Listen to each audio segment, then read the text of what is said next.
La llegada de Kostas Sloukas al Olympiacos se ha convertido en uno de los grandes fichajes del verano en la Euroliga, y hoy en el canal vamos a analizar qué plantilla se encuentra a su regreso y si van a ser capaces de repetir los éxitos del pasado. Y además hablamos del Zalgiris, que empieza una nueva etapa sin Sara Jasikevicius y además sin Jock Landale. ¡Vamos allá!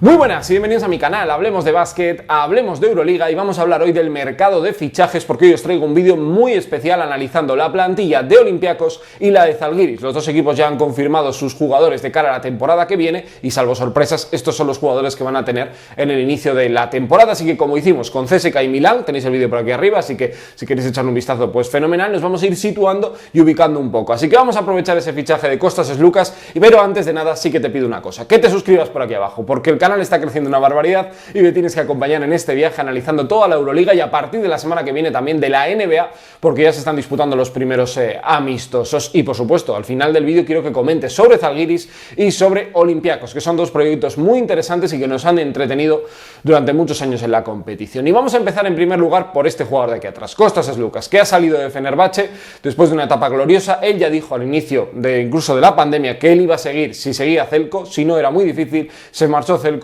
y él pues ha tratado de volver a su casa. Ha sido un jugador que ya el año pasado se le vinculó con el Barça, renovó, pero que este año había tenido varias propuestas, CSKA de Moscú, especialmente el Real Madrid, que estaba como sustituto o posible candidato a suplir a Facundo Campazzo si finalmente se marchaba a la NBA, pero la oferta que ha tenido desde el principio y que él finalmente ha decidido es coger la oferta de 2+1 que le ha ofrecido el Olympiacos, el equipo del que se fue hace unos cuantos años de la mano de Zeljko Obradović, pero donde consiguió títulos de la Euroliga, donde era el sexto hombre de aquel equipo y ahora vuelve para ser el base titular del Olympiacos. Un Olympiacos que necesitaba un movimiento importante en el baloncesto europeo, necesitaba un golpe de efecto y que vamos a analizar la plantilla que tiene y así nos vamos ubicando. Os voy a dejar por aquí sobreimpresionada un poco la imagen de la plantilla de la Euroliga, que es la que tenemos actualmente, y os voy a ir hablando posición por posición para ver qué se va a encontrar Sloukas, porque la verdad que es un equipo muy diferente, sobre todo porque hay dos jugadores que, aunque están, ya no son los mismos en cuanto a nivel, y el resto de plantilla que está viviendo un proceso de reconstrucción de la mano de Barchokas, que también lo conoce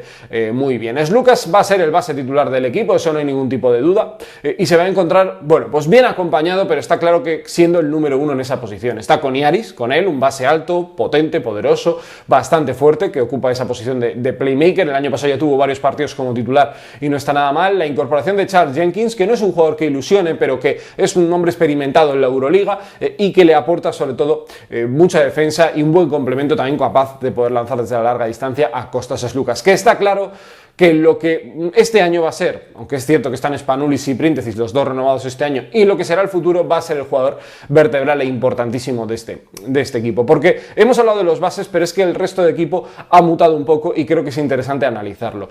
Comparado con el equipo que fue campeón hace unos años, decimos que mantiene a Príntesis y a Spanoulis, ambos renovados recientemente, pero tiene que empezar a cambiar, tiene que empezar a dar giros en el proyecto. Ha perdido además a Milutinov, fue un pivot muy poco del estilo de Olympiacos, del estilo glorioso y exitoso de Olympiacos, pero que ha sido importante estos años hasta que se ha marchado a CSKA de Moscú, y tiene que reinventarse con un baloncesto, yo creo que volviendo un poco a los orígenes, muy físico, muy basado en 1 contra 1, con 2-3 jugadores que dominan mucho el apartado ofensivo, y el resto son grandes complementos, ya sea en el tiro, ya sea en la defensa, ya sea en jugadores, sobre todo en el interior, ya vais a ver, de pick and roll. Porque hemos hablado de los tres bases, en la posición de escolta para mí es donde más talento acumulan y sobre todo mucha polivalencia. Vasilis Spanoulis, que incluso con David Blatt llegó a probar para jugar de base, y sobre todo Aaron Harrison, que para mí es otro grandísimo fichaje. No lo voy a poner a la altura de Sloukas porque no tiene experiencia en Euroliga, pero es un jugadorazo, jugador de mucho potencial, lo ha hecho muy bien en Galatasaray y creo que va a llegar para ser un hombre muy interesante en este equipo, casi desde el principio diría.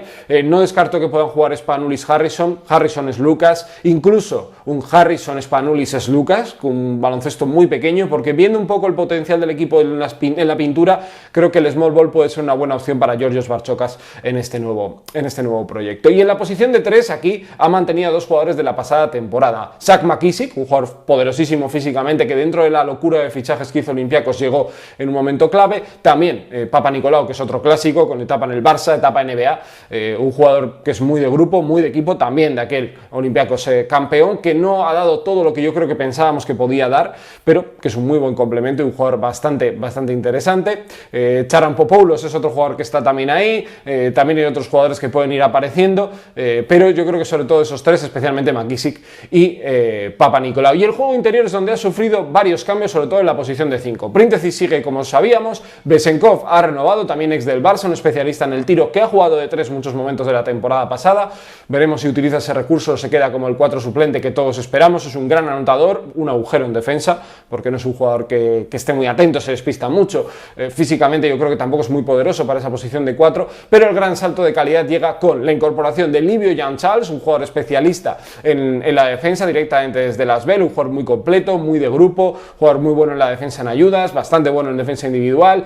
Un jugador completo para tener en la Euroliga y que te viene bien, y en las posiciones interiores. Se queda con Octavius Ellis, que llegó del Prometeas a mitad de temporada, un jugador muy físico que juega por encima del aro, 2'08", buen intimidador, ocupa buen espacio en la cancha, un jugador que yo creo que le puede sacar más potencial de lo que vimos el año pasado, aunque hubo buenos momentos de él en lo poquito que pudo jugar en la Euroliga. Y por último, la llegada de Hassan Martin, fichaje de perfil bajo, pero fichaje muy interesante. No va a hacer lo que hizo Nikola Milutinov, nadie puede igualar las cifras de Milutinov, pero se va a encontrar un buen jugador para asociar con Kostas Sloukas. Hassan Martin es zurdo, jugó en el Budućnost la pasada campaña, es una roca en defensa y destaca sobre todo por ser un jugador que no se complica y que atrás es un seguro. Os suena esto, ¿no? De jugadores pequeños, que defienden bien, que corren bien la cancha y que interpretan bien el pick and roll, ¿no? Los Dunston, los Kyle Hines, jugadores de este estilo que siempre han funcionado en la casa, que siempre han funcionado en el Pireo. Así que Sloukas creo que se encuentra en un equipo muy diferente a lo que tenía en Fenerbahce, en cierta manera parecido a lo que tuvo en la época gloriosa de Olympiacos, pero evidentemente con un Spanulis venido a menos por la edad, un Printeci ya más castigado por las lesiones, y creo que él como número 2 de este grupo. Vamos a seguir dando la opción de que sea la gran estrella Spanulis, pero yo creo que ya va a estar muy bien secundado por Sloukas y en muy poco tiempo será el base que supere al escolta y se convierta en el gran líder. Eso en cuanto al Olympiacos. ¿Y qué es lo que va a pasar con Zalgiris? Otro de los equipos interesantes del mercado. Tenéis aquí a Jock Landale, hemos hecho un cambio de plano para poder incluirlo, porque es la primera gran novedad, aparte de la ausencia de Saras, año 1 después de Sara Jasikevicius, no va a estar el australiano, aunque tiene un año más de contrato. Chema de Lucas apuntaba que no iba a ir al Barça, Emiliano Carchia tomaba esa respuesta y el propio Jock Landale le respondía a través de Twitter, con lo cual se cierra el asunto. Vais a ver aquí el pantallazo para cerrar un poco esa situación. Le queda una plantilla pintona, una plantilla interesante a Martin Schiller, un entrenador con muy poca experiencia en la élite del baloncesto europeo, pero que es de nacimiento austriaco, formación alemana, uno de los mejores entrenadores, de hecho entrenador del año en la G-League de la NBA, y una apuesta bastante interesante para los próximos años en este proyecto. Un entrenador también que llega con ideas buenas, aprovechando lo bueno que le ha dejado Saras Jasikevicius también, y una plantilla que al final no ha quedado tan mal como parecía. Tiene la baja de Jock Landale, que veremos qué es lo que pasa, si NBA, otro equipo de Euroliga, va a Australia, no lo sé, el contexto ahora mismo para ir a la NBA el año que viene también es un poco complicado, así que veremos qué es lo que sucede, pero si finalmente acaba quedándose en un giro de los acontecimientos, pero parece que no. Se ha perdido a Ulanovas, que es un jugador muy importante para ellos, pero ha incorporado a Pato Garino, que lo habéis visto en la miniatura del vídeo, uno de los últimos fichajes que ha dado lugar a cerrar la plantilla, pero repasando posición por posición, creo que no ha perdido tanto, pero tampoco es que haya dado un paso muy adelante. Thomas Walkup continúa, que sonó con fuerza para el Kinky, se queda un año más. Está Lekavicius en la plantilla, así que otro jugador muy interesante para esas posiciones. Tiene a Dimsa, que es un jugador que viene del Liezka Belis, que yo creo que además tiene experiencia en la cantera de Zalgiris, con lo cual le puede dar un saltito de calidad. La incorporación de Steve Basturia, que los aficionados de Palencia lo recordarán por su buen rendimiento. Este año ha estado en el Raksta Bekta con 14 puntos por partido, un jugador que venía con mucho hype del baloncesto universitario y va a tener su primera gran oportunidad en el baloncesto europeo, aunque tuvo también una etapa en el Alba. Y el joven Rokas Jokubaitis cierra la posición de escolta junto a Mario Grigonis. Marius Grigonis, que es la gran estrella de este equipo para mí, además tras la posible salida de Jock Landale todavía más. El lituano es un jugador que se lesionó esta temporada casi al inicio de la misma y fue un problema para el equipo, pero es un jugador que te da puntos, que te da físico, polivalencia para jugar al 1, al 2 y al 3 prácticamente, porque World Cup es un 2 reconvertido al 1 y puede jugar un poco todos de todo, así que este es un jugador bastante interesante. La ausencia de Ulanovas la tapa con Pato Garino. Si ves nombre por nombre, hombre, Ulanovas seguramente ya tiene más prestigio en Europa, pero Garino, si está sano, es un jugador para mí todavía de mayor nivel que el lituano, pero vamos a ver si Garino está sano, ojalá que sí, después de su salida en Vitoria en 3 años muy complicados para él. Y la renovación de Arturas Milagnis. Buscas un tirador, este es un jugador muy fiable que lo ha dado bastante buen rendimiento en la Euroliga. Y en los jugadores interiores, la verdad que ha habido 2 incorporaciones llamativas, la de Agustín Rabbit, que viene directamente de Olympiacos, del equipo que hemos comentado aquí en el vídeo. Tiene también Joffrey Lobel, Zuber, directamente de Fenerbahce, un jugador que creo que necesita reencontrarse con el baloncesto, reencontrarse a sí mismo y demostrar que es un buen jugador de nivel. Y a partir de ahí, bueno, un equipo que va a sufrir la baja de Landale, la baja de Thatch Day, cuenta con la experiencia de un jugador interesante como Jan Kunas, Martínez Geben se queda, que bueno, la verdad que yo creo que Saras le sacó bastante más rendimiento de lo que pensábamos, este jugador formado en la Universidad de Notre Dame, y finalmente se queda con Nigel Hayes. Nigel Hayes es otro jugador que yo esperaba mucho, que estuvo etapa en Galatasaray como Aaron Harrison y que para mí el año pasado fracasó. Es otro jugador interesante que viene directamente del baloncesto universitario, en la Universidad de Wisconsin, donde estaba Sandeker, que ha firmado en Turquía por un equipo. Frank Kaminsky era ese tercer jugador en Discordia, que es un híbrido, un 4-3 para jugar en Europa, muy todoterreno, muy móvil, muy físico, y que este año yo creo que va a tener su gran oportunidad. Casi te diría que como 4 titular, porque Rabbit, Lover son 2-5.